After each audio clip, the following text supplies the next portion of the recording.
A Rua das Flores, situada nas freguesias da Sé e Vitória da cidade do Porto, liga o Largo de São Domingos à Praça de Almeida Garré, antiga Porta dos Carros. Considerada a rua mais bela da Baixa Portuense, foi aberta em 1521 pelo rei D. Manuel I. Por ter sido mandada construir em terrenos ocupados pelas hortas do bispo, à época D. Pedro Álvares da Costa, com grande devoção por Santa Catarina do Monte Sinai, chamava-se então Rua de Santa Catarina das Flores e era a principal via que ligava a parte alta da cidade com a zona ribeirinha.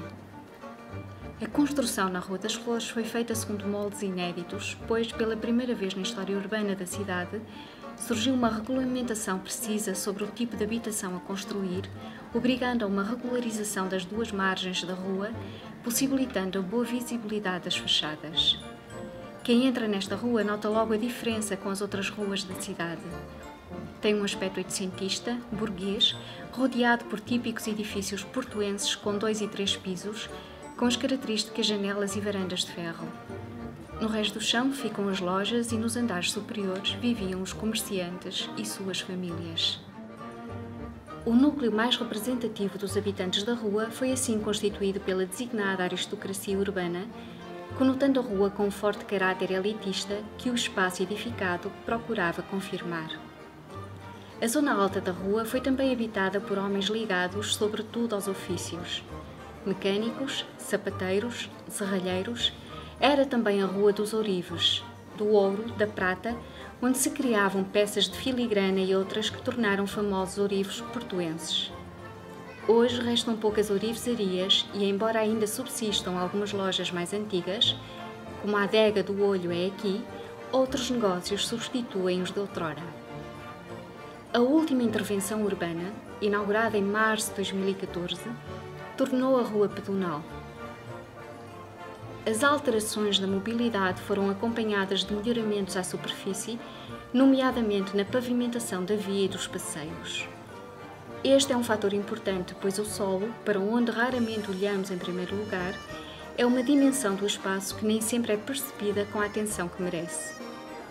Quando observamos fotografias ou imagens da rua, verificamos que a percepção do espaço transposto sob os pés em 2 dimensões revela a superfície horizontal da paisagem.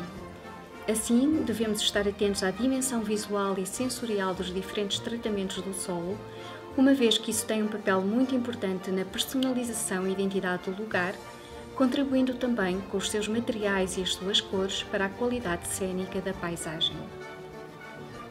Platão descreveu o mundo como um grande teatro, tradição que era conhecida como Teatro Mundi.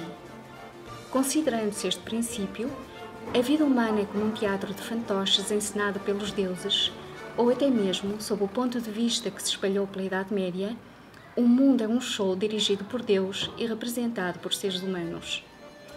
Vemos assim a cidade como um palco para o desempenho social e o espaço da Rua das Flores a ser moldado, historicamente, como um monumental espaço cênico, onde o ser humano, ator e observador contemplativo, cria símbolos eruditos e populares.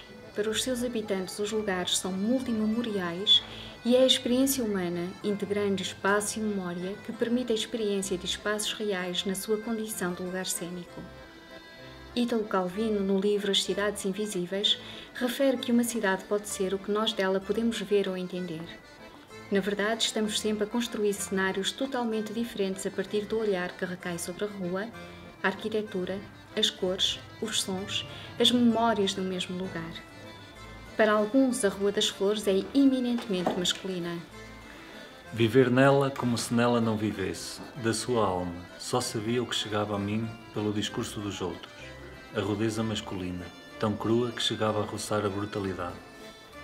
Para outros, com características femininas, vibrante de luz e alegria, compondo uma expressão de profunda simpatia moral. Mas o lugar cênico da Rua das Flores só fica completo quando o espaço é preenchido com ações, histórias, movimentos e personagens. São os seus utilizadores, o ambiente construído, a luz e a cor, que, submetendo-se uns aos outros, formam uma imagem forte e coesa que constrói o espaço cênico da rua.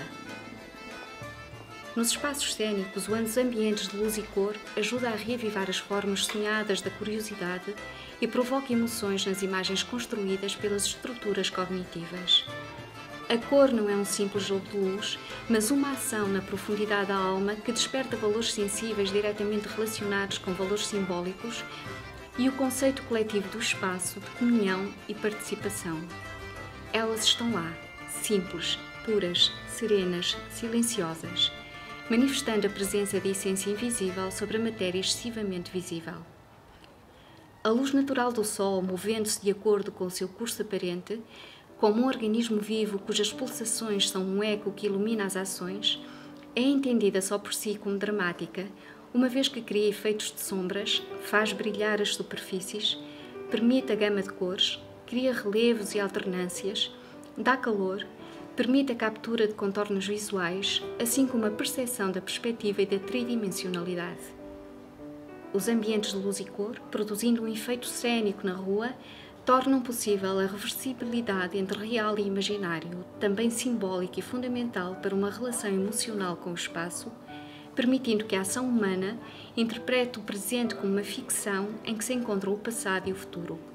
O desempenho social, na sua dimensão criativa e artística, tem a função de trazer o passado para o presente no espaço da rua, valorizando a linguagem da paisagem simbólica do lugar.